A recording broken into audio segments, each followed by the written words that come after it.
नमस्कार, आप सभी का पुनः स्वागत है रिजुनेट लाइफ थ्रू स्पिरिचुअलिटी जीवन संजीवनी आध्यात्मिकता के आज के एपिसोड में। साथियों, पिछले एपिसोड्स में हमने जाना हाइपरटेंशन क्या है, यानी उच्च रक्तचाप क्या बीमारी है और इसकी वजह से कौन कौन से दुष्परिणामों को भोगना पड़ता है, कौन कौन से कष्टों से गुजरना पड़ता है।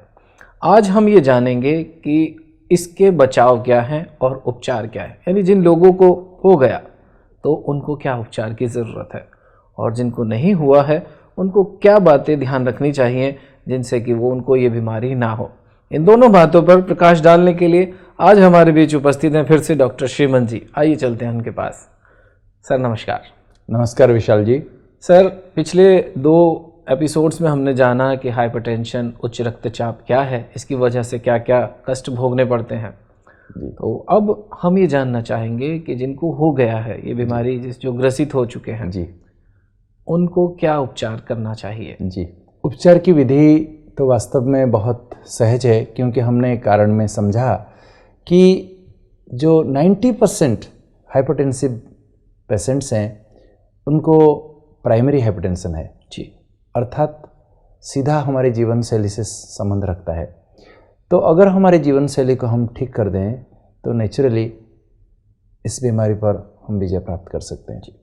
दूसरी बात है, अगर लाइफस्टाइल मॉडिफिकेशन करके भी, अगर जीवन शैली को परिवर्तन करके भी अगर नहीं ठीक हो पा रहा है, हमारे ब्लड प्रेशर नॉर्मल नहीं आ रहा है, तो ऐसे समय पर फिर हमें कोई ना कोई फार्माकोथेरेपी की आवश्यकता होती है, तो लेना भी चाहिए। तीसरी बात, कई ऐसे सेकेंडरी कारण होते हैं जिसके कारण अगर किसी को हाई ब्लड प्रेशर हो गया है तो ऐसे समय पर मान लीजिए कहीं रीनल आर्टरी स्टेनोसिस है, उसके जो किडनी के आर्टरीज़ है उसमें ब्लॉकेज हो जाते हैं, तो उसको फिर खोलने की आवश्यकता होती है, तो सर्जरी करानी पड़ती है। कोआक्टेशन ऑफ एओर्टा है, उसके जो मुख्य धमनी है हमारे एओर्टा, उसमें कोआक्टेशन है तो उसको करेक्ट करना पड़ता है। कुछ ऐसे सर्जिकल कारण भी हो सकते हैं तो उसको ठीक किया जा सकता है। किसी को फियोक्रोमोसाइटोमा है, अंदर कोई ट्यूमर्स होते हैं, वो ट्यूमर को निकाला जाता है जी। तो कई प्रकार की सर्जरी भी कभी कभी ज़रूरत होती है। तो हमें पहले तो सबसे मुख्य है, हमें कारण देखने की आवश्यकता है। तो जब हम किसी मरीज को 2 बार 3 बार 4 बार हम देखते हैं उसका हाई ब्लड प्रेशर कॉन्स्टेंटली है, तो फिर सबसे पहले उसको हम बताते हैं कि भाई अपना लाइफस्टाइल को चेंज करो जी। और लाइफस्टाइल में सबसे बहुत इम्पोर्टेंट बात है, अगर वो व्यक्ति मोटा है, भाई वज़न घटाना है, नियमित रूप से व्यायाम करो, सवेरे शाम सारा दिन भी फिजिकली एक्टिव रहो। खान पान में बहुत परिवर्तन लाना ज़रूरी है। आज मेजॉरिटी लोगों का, आप शहर में जाओ, लोग क्या खाते हैं आप समझ नहीं पाओगे।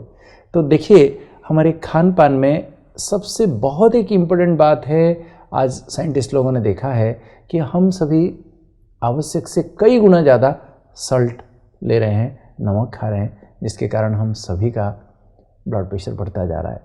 घर घर में माताएं हर चीज़ में टेबल सॉल्ट रखते हैं, हर चीज़ में डाल के खिला रहे हैं, खाना पकाते समय भी डाल रहे हैं, एक्स्ट्रा डाल के खा रहे हैं। तो हमें सबसे पहले हमारे सॉल्ट की आवश्यकता को बहुत कम करने की आवश्यकता है।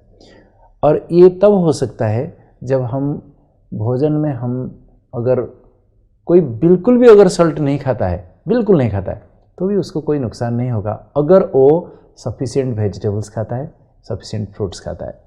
तो इसमें हमें नेचुरली जितने आवश्यक है सॉल्ट तो मिल ही जाता है।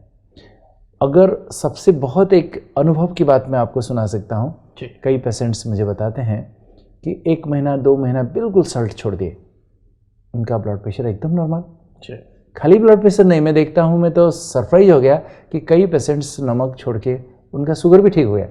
हाई ब्लड शुगर, हाँ, डायरेक्ट क्या संबंध है, कैसे संबंध है आप देखिए। उनका हाई ब्लड शुगर भी कई पेशेंट्स का, सबका तो नहीं होता है, कई पेशेंट्स को डायबिटीज़ की गोली भी कम हो गई। और सबसे बहुत इम्पोर्टेंट बात है, 1-2 महीना छोड़ने के बाद जब वो सॉल्ट फिर से दोबारा खाना शुरू करते हैं, कहते हैं डॉक्टर साहब पूरा हमारा जीव तो जल गया ऐसा लगता है सॉल्ट लेने से। तो सॉल्ट हमारे जो टेस्ट बर्ड्स हैं इसको पूरा डिस्ट्रॉय कर देता है। कोई अगर 1 महीना भी सॉल्ट नहीं खाता है तो फिर रीजनरेट हो जाते हैं। तो सॉल्ट इतने मात्रा में जो हम खा रहे हैं उसको कट करने की आवश्यकता है। इसलिए आजकल साइंटिस्ट एक बहुत सुंदर हमारे भोजन के बारे में बहुत सारे रिसर्च हो चुके हैं और कहते हैं डैश डाइट लो। डैश डाइट, डैश पर dietary approach to stop hypertension. एक रिसर्च किया गया था, काफ़ी स्टडी करके देखा गया कि ज़्यादा से ज़्यादा हम वेजिटेबल्स लें, बहुत सारे फ्रूट्स खाएं, सॉल्ट रेस्ट्रिक्शन करें तो ब्लड प्रेशर ठीक हो रहा है। तो इसलिए डैश डाइट हम अगर लें तो बहुत अच्छी बात है। इसमें फ्रूट्स, वेजिटेबल्स, लेग्यूम्स और होल ग्रेन्स ये ज़्यादातर लें, छिलके वाले जितने भी अनाज हैं, दालें हैं, ये सब ज़्यादा खाएं। रिफाइन चीज़ों को अवॉइड करें, जितना हो सके रफेज ज़्यादा लें। और जब हम सब्जियां बनाते हैं, छोंक लगाते हैं, उस समय भी हम अगर तेल, घी आदि की कम से कम इस्तेमाल करके, नमक कम लगा के, उसमें अगर लेमन से, ऑलिव ऑयल से अगर हम उसको अगर तैयार करते हैं तो वो स्वास्थ्य के लिए ज़्यादा फ़ायदेमंद है। सॉल्ट सारे दिन में 1 ग्राम अगर इस्तेमाल करें तो बहुत अच्छी बात है। तो लेस सॉल्ट से हमारा ब्लड प्रेशर ऑटोमेटिकली कम होगा। और साथ साथ हमारे जो स्ट्रोक से आज बहुत लोगों के ये पैरालिसिस के कारण कितने लोगों की मॉर्बिडिटी, मोर्टेलिटी बढ़ती जा रही है, इससे भी हम बच सकते हैं।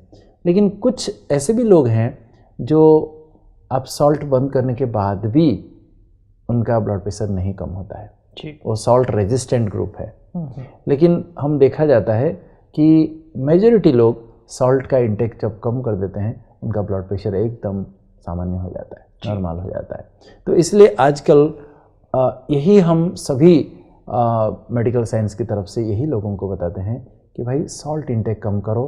अपना घर में जो भी तेल, घी आदि के इस्तेमाल करते हो, हाई कैलोरी चीज़ें खाते हो, बाहर के जंक फूड, फास्ट फूड तो बिल्कुल टच ही नहीं करना है। ये सब चीज़ों को बिल्कुल बंद करो। घर में जितने साग सब्जियां, फ्रूट्स आदि खा सकते हैं, बहुत अच्छा। इसलिए तो हमारे भारतवर्ष में कहावत है, दाल रोटी खाओ प्रभु के गुण गाओ। सिंपल खाने से कोई बीमारी नहीं होगी। अधिकांश लोग अपने जीव के स्वाद के बस चटपटे के कारण सब खा के ही शरीर को बिगाड़ रहे हैं। फिजिकली एक्टिव रहें, डाइट पर बहुत ध्यान दें और थोड़ा सा मेंटली रिलैक्स रहें। एक्चुअली एक्सरसाइज करने से भी हमारे ब्रेन से स्ट्रेस रिलीविंग हार्मोन्स निकलते हैं, परंतु साथ साथ अगर थोड़ा सा हम मेंटल एक्सरसाइज करें, अर्थात मेडिटेशन करें, तो माइंड रिलैक्सेशन हो जाए, तो भी हमारे जो स्ट्रेस हार्मोन्स हैं, जिससे हमारे बीपी बढ़ जाता है, शुगर बढ़ जाता है, कोलेस्ट्रॉल बढ़ जाता है, हार्ट रेट बढ़ जाता है, तो ये स्ट्रेस हार्मोन्स ये सब जब कम हो जाते हैं तो ब्लड प्रेशर काफ़ी हद तक ठीक हो जाता है। बहुत लॉन्ग बैक एक बहुत बड़े व्यक्ति, Hippocrates, the father of medicine, उन्होंने कहा था कि मनुष्य अगर उसका भोजन को मेडिसिन की तरह अगर ले तो सभी बीमारियों से बच सकता है। लेकिन मनुष्य आज क्या क्या खाता जा रहा है आप सोच भी नहीं सकते हो। तो वर्ल्ड हाइपरटेंशन डे के रूप में हम हर साल मई 17 को हम सेलिब्रेट करते हैं, हर साल सेलिब्रेट करते हैं। सारे वर्ल्ड में लोगों को एक अवेयरनेस क्रिएट करते हैं कि भाई हेल्दी लाइफस्टाइल जियो, ये सब नमक आदि कम करके, तेल घी कम करके, लेस कार्बोहाइड्रेट लो, लेस रिफाइन चीज़ें लो, और जितना हो सके वेजिटेबल्स, फ्रूट्स ये सब खाएं, होल ग्रेन्स लें, इससे हम हेल्दी रह सकते हैं। लेकिन लाइफस्टाइल के साथ साथ अगर कई व्यक्ति सिंसियरली ये सब एफर्ट करता है, 2-3 महीना तक भी अगर करके उसका ब्लड प्रेशर नहीं कम हो रहा है, तो फिर हमें आवश्यकता होती है कुछ ना कुछ उसको ड्रग्स देने की। और आजकल बहुत प्रकार की दवाइयाँ उपलब्ध है, कई पाथीज़ है दुनिया में, एलोपैथी, होम्योपैथी, नेचुरोपैथी, आयुर्वेदा, यूनानी, कितने बहुत प्रकार की पाथीज़ है। तो कई लोग प्रेफर करते हैं कि हमें अल्टरनेटिव मेडिकेशन लेना है। हम कहते हैं लो अल्टरनेटिव मेडिसिन, कोई आप कुछ भी लो, आपका ब्लड प्रेशर ठीक होना चाहिए। दोस्तों, हमने यहाँ समझा कि लाइफ स्टाइल के बदलाव से, यानी अपने खान पान में कुछ परिवर्तन करने से, कुछ एक्सरसाइज करने से, कुछ चीज़ों को बदलाव करने से हम हाइपरटेंशन से बच सकते हैं, ब्लड प्रेशर से बच सकते हैं। तो सर, एक प्रश्न उठता है इस समय कि इन सब करने के बावजूद और क्या ऐसा अल्टरनेटिव हो सकता है जिनसे कि ब्लड प्रेशर को कंट्रोल किया जा सके? खान पान, एक्सरसाइज ये तो बहुत इम्पोर्टेंट है, स्ट्रेस कम हो ये भी इम्पोर्टेंट है जी। परंतु आज देखा जाता है जो शहरों में खास करके लोगों की जीवन शैली में कि लोग रात रात जागरण करते रहते हैं जी। रात को 1-2 बजे तक कोई सोता नहीं है, फिर दिन में 10-11 बजे उठते हैं। ये एक बहुत जीवन शैली में बहुत बड़ा नुकसानकारक ये हमारी सिस्टम देख रहे हैं हम, तो इसको पहले रोकें। जी। हमारे देश का ही तो कहावत है, early to bed and early to rise makes a man healthy wealthy wise, तो इसको भी चेंज करना। परंतु ये सब करने के बावजूद भी अगर किसी का ब्लड प्रेशर नहीं कंट्रोल में आ रहा है, नॉर्मल नहीं हो रहा है, 140/90 प्री हाइपरटेंशन है, उससे कम हो तो ठीक है, लेकिन 140 और 90 के ऊपर गया तो फिर हमें कोई ना कोई फार्माकोथेरेपी की आवश्यकता रहती है, कुछ ना कुछ दवाइयों की आवश्यकता होती है। ऐसे समय पर हम कुछ ना कुछ मेडिकेशन लेना चाहिए। और मेडिकेशंस तो एलोपैथी आज चारों तरफ बोलबाला है जी। लोग एलोपैथी लेते हैं, लेकिन इसके कुछ विकल्प भी है, अल्टरनेटिव मेडिकेशंस भी है। यदि कोई एलोपैथी ना लेना चाहे तो उसके अलावा भी कुछ दूसरे पैथीज हैं। जी जी। जैसे अल्टरनेटिव मेडिकेशंस में कुछ होम्योपैथी है, कई लोग होम्योपैथी पर बहुत भरोसा रखते हैं। हम कहते हैं कोई भी पैथी का इस्तेमाल करो, लेकिन आपका ब्लड प्रेशर ठीक होना चाहिए। आप ले भी रहे हो लेकिन आपका उस पर पूरा भरोसा है लेकिन कंट्रोल नहीं है, तो फिर क्या काम का है।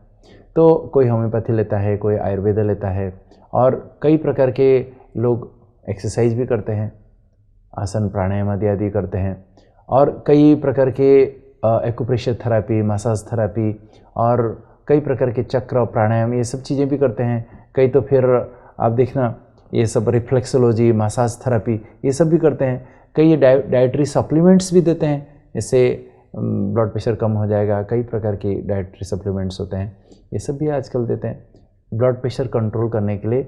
एलोपैथी टाइम टेस्टेड है, उसके जो भी है जैसा भी है वो स्पष्ट है सबके सामने, उसका इफ़ेक्ट्स भी है तो साइड इफ़ेक्ट्स भी सबके सामने स्पष्ट है, क्योंकि इसको बहुत रिसर्च करके सबके सामने अप्रूव करके ये सब मार्केट में दिया जाता है। और ये ब्लड प्रेशर की मेडिसिन्स कई तरह के मिलते हैं, इसके डिटेल जानकारी सारे आम जनता समझ भी नहीं पाएंगे क्योंकि मेडिकल बातें हैं। वो अपने जो फिजिशियन हैं, आप अगर अपने लाइफस्टाइल को चेंज करके आप अगर नहीं ठीक कर पाए, सॉल्ट रेस्ट्रिक्शन कर दिया, प्लेंटी ऑफ वेजिटेबल्स लिया, ठीक, आपका जीवन बिल्कुल संयमित नियमित जीवन जी रहे हो, फिर भी आपका ब्लड प्रेशर नहीं ठीक हुआ, तो किसी न किसी आपके जो फैमिली डॉक्टर हैं, फिजिशियन हैं, उसका राय सलाह लेके आप एलोपैथी मेडिसिन स्टार्ट कीजिए। अगर आप अल्टरनेटिव मेडिसिन पर फेथ रखते हैं तो लीजिए, लेकिन मॉनिटरिंग कीजिए। आप चेक नहीं करेंगे तो आपको पता ही कैसे चलेगा। बहुत लोग चेक नहीं करते हैं, फिर कहते मैं तो ले रहा हूँ ना, लेकिन ले रहे हो, लेकिन उसका इफ़ेक्ट क्या है देखना ज़रूरी है।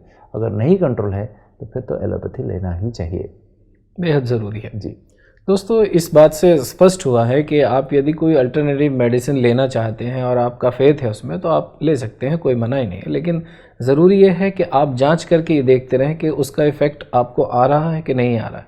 और अगर आप देख रहे हैं कि आपका ब्लड प्रेशर कंट्रोल में नहीं है, तो आपको निश्चित तौर पे अपने फिजिशियन से मिलकर एलोपैथी दवाइयाँ लेनी चाहिए।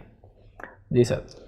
लेकिन मेडिकेशंस के बाद कई लोगों को रेजिस्टेंट हाइपरटेंशन होता है। 3-3, 4-4 गोलियां खा के भी, महीनों तक गोलियां खा के भी उनका कंट्रोल नहीं हो पाता है जी। तो उसको हम रेजिस्टेंट हाइपरटेंशन कहते हैं। तो उसका डिटेल इन्वेस्टिगेशन फिर करना ज़रूरी है। उसके किडनी में कोई असर तो नहीं है, उसके अंदर और कोई एबनॉर्मलिटी तो नहीं है, कोई सेकेंडरी हाई ब्लड प्रेशर का कारण तो नहीं है। तो ये सब कारण फिर समझ करके फिर उसका प्रॉपर इलाज करना चाहिए। अगर किसी का रीनल आर्टरी स्टेनोसिस हो गया है, कितना भी दवाई दे दो नहीं ठीक होता है और ही नुकसान कर सकता है। इसलिए ऐसे समय पर उसका सीटी स्कैन, एमआरआई आदि करके प्रॉपर डायग्नोसिस करके उसका फिर सर्जरी अगर चाहिए तो कभी सर्जरी करके भी इलाज कर लेना चाहिए। तो कारण को समझना ज़रूरी है। लेकिन कुछ भी हो, हमें ब्लड प्रेशर को कंट्रोल करना ज़रूरी है। अगर लंबे समय तक ब्लड प्रेशर हाई रहता है तो नुकसान करेगा। तो दोस्तों, इस चर्चा से ये स्पष्ट होता है कि अगर आपको हाइपरटेंशन है और आपका कंट्रोल नहीं हो रहा है, तो एक कारण तो है कि आप लापरवाही कर रहे हैं कहीं ना कहीं। आपको ज़रूरी है कि आप प्रॉपर इलाज लें फिजिशियन की देखभाल में और जांच करते रहें। अब दूसरी बात जो कही थी, बचाव। सर, अब मुद्दा आता है कि इसके लिए क्या बचाव किए जाएं। जिनको नहीं है, अभी तक बचे हुए हैं सौभाग्य से, उनको वो ना हो, तो उसके क्या बचाव है, उन पर आप प्रकाश डालें। यही बात जो हमारे सारे वर्ल्ड के हिताकांक्षी हैं, जैसे इंटरनेशनल डायबिटीज़ फेडरेशन है, वर्ल्ड हेल्थ ऑर्गेनाइजेशन है, अमेरिकन हार्ट एसोसिएशन है, डायबिटीज़ एसोसिएशन है, ये सभी लोगों को बचाव के लिए ही हमें सुझाव दे रहे हैं जी। कि अपने लाइफस्टाइल को चेंज करो। सो वर्ल्ड हाइपरटेंशन डे में यही नारा है, change your lifestyle and control your blood pressure. क्योंकि मैं अभी देख रहा हूँ कि हमारे जो बच्चे हैं, टीन एज में अभी 16, 17, 18 एज में हाई ब्लड प्रेशर, क्योंकि उनकी खान पान बिल्कुल गलत, बाज़ार के सारे जंक फूड, फास्ट फूड खाते रहे हैं सारा दिन, उसके साथ माँ बाप भी खा रहे हैं। तो ये सब जीवन शैली को पहले बदलना पड़ेगा। तो प्रिवेंशन के लिए हमें कैसे ये बीमारी ना हो, इसके लिए हमें बहुत सतर्क रहना जरूरी है, सावधान जीवन में रहना जरूरी है। तो मुख्य कुछ बातें मैं चर्चा करूँगा, जैसे हमें मॉनिटरिंग करने की आवश्यकता है। जैसे प्री डायबिटीज़ कंडीशन, डायबिटीज़ होने से पहले 10-12 साल से पहले शुरू होता है। तो जब तक आप शुगर को चेक नहीं करोगे तो आपको पता नहीं चलेगा कि आपको कब बॉर्डर लाइन शुगर हो गया। ठीक इसी ही तरह हाई ब्लड प्रेशर होने से पहले जो प्री हाइपरटेंशन स्टेज होता है, ये कई साल तक चलता है। इसलिए हमें नियमित रूप से हर साल हर व्यक्ति को एक बार बीपी कम से कम चेक कर लेना चाहिए। मैं तो कहूँगा हर एक परिवार के घर में हमें 4 चीज़ें जरूर रखना चाहिए। एक तो हमारे घर में एक वेइंग मशीन हो, और हर हफ्ता खड़े होकर देखें कि मेरा वेट ठीक है कि नहीं। क्यों कह रहा हूँ, कई लोग 1 महीने 2 महीने के बाद चेक करते हैं, हाय मेरा तो 10 किलो बढ़ गया। बढ़ गया ना तो फिर करोगे क्या।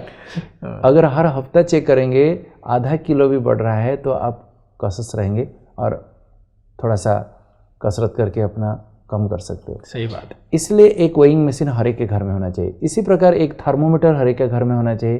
कभी बुखार हो गया, कुछ हो गया तो समझ में तो आएगा।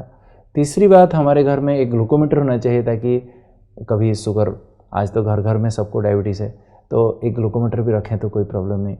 और बहुत इंपॉर्टेंट है, हर एक के घर में एक ब्लड प्रेशर मापने की मशीन, स्फिग्मोमानोमीटर कहते हैं, तो जिसमें ब्लड प्रेशर मापा जाता है, तो वो रखें, सीखें ठीक से। अगर जैसे बताया कैसे विधि कैसे है, कैसे मापना है, अगर नहीं है वो फिर गलत विधि में मापेंगे तो फिर कन्फ्यूजन में रहेंगे। तो सीखना चाहिए। तो ठीक से प्रॉपर विधि पूर्वक अगर हम घर में मापें। डायurnal वेरिएशन है, मॉर्निंग में किसी का बढ़ता है, दोपहर को किसी का बढ़ता है, शाम को, रात को किसी का, तो दिन में 2-3 बार चेक करने के लिए कहाँ किधर दौड़ेंगे, तो घर में रखना चाहिए। तो मॉनिटरिंग बहुत इंपॉर्टेंट है। हर एक व्यक्ति को हमारे देश में साल में 1 बार तो अपना ब्लड प्रेशर चेक करा लेना चाहिए। दूसरी बात है बैलेंस्ड एंड वेजिटेरियन डाइट। हमारे भोजन बहुत सुंदर शाकाहारी भोजन होना चाहिए। उसमें पहले भी हम चर्चा कर चुके हैं। हमारे प्लेट में अगर 50% तक सब्जियां हो तो बहुत अच्छा है, चाहे पत्ते वाली सब्जी, चाहे हरी सब्जियां, कोई भी सब्जियां, लेकिन कम से कम तेल नमक डालकर अगर हम सब्जियां लें, और अनाज कम हो 1/4 और दालें 1/4 हो, वो भी छिलके वाले दाल हों तो बहुत अच्छी बात है। अनाज ग्रेन्स भी ऐसे छिलके वाले हों तो लेस रिफाइंड हो तो बहुत अच्छा है। तीसरी बात है, हम एक्टिव लाइफ जिए, एक्सरसाइज करें, भाग दौड़ जीवन अपनाएं तो बहुत अच्छा है। सीडेंट्री हो गए हैं सभी, जितना हो सके अपना घर का काम करें, मेहनत करें, सब करें, तो एक्टिव लाइफ जिए और टेंशन फ्री जीवन जिए। एडिक्शन से दूर रहें, कोई भी प्रकार की नशीली चीज़ें टच भी नहीं करना है। से नो टू एडिक्शंस, बिल्कुल टच नहीं करना है। और हमारे बिहेवियर में, हमारी जीवन शैली में परिवर्तन, आज लोगों के बिहेवियर में बहुत बदलाव आया। समय पर खाते नहीं, समय पर गोलियां भी नहीं लेते हैं, समय पर सोते भी नहीं।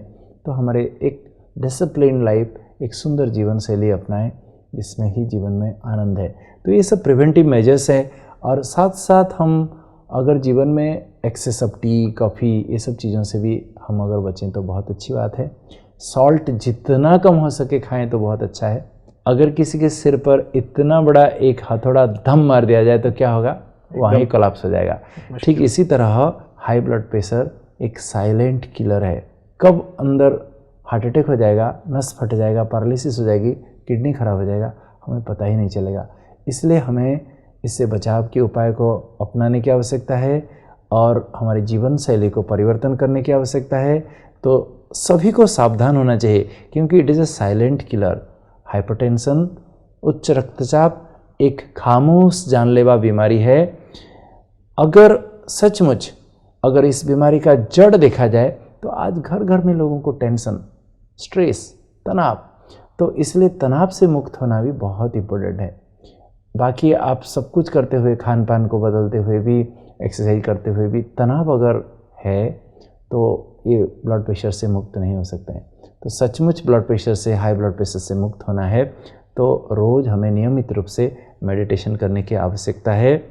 तो अगर हम हिम्मत का एक कदम आगे बढ़ाते हैं, स्वयं भगवान हमें 1000 कदम आगे बढ़कर अपनी तरफ ले चलते हैं।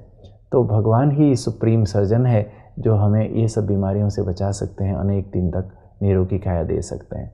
तो सर आपने बताई बहुत सारी बातें, और उसमें जो आखिर में आपने बात बताई है मेडिटेशन की जी, आज की इस भागदौड़ की ज़िंदगी में लाइफ स्टाइल वाकई बहुत प्रभावित तो है, लेकिन हर इंसान को ये बहुत ही सहज कहने को होता है कि सर खाने की फुर्सत नहीं है जी, मेडिटेशन कैसे करें।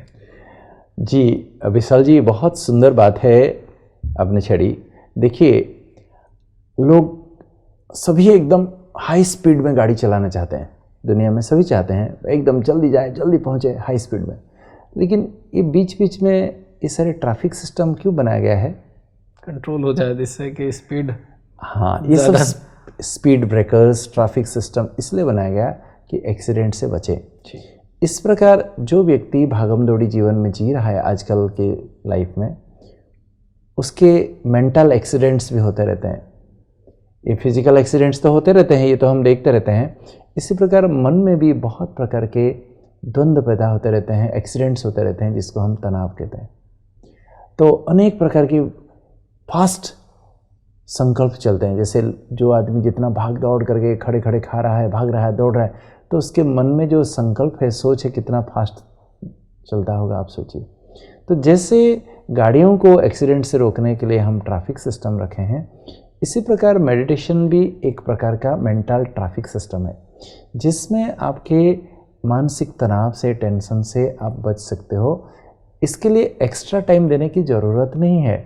आप सारे दिन की दिनचर्या में अगर 1 मिनट भी, कोई नहीं कह सकता है कि मुझे 1 मिनट टाइम नहीं है जी। आप कितने भी बिजी हो, आपको अगर टॉयलेट का अर्ज आता है तो आप छोड़ छाड़ करके टॉयलेट नहीं जाते हो, वॉशरूम नहीं दौड़ते हो, जाते हो, पानी नहीं पीते हो।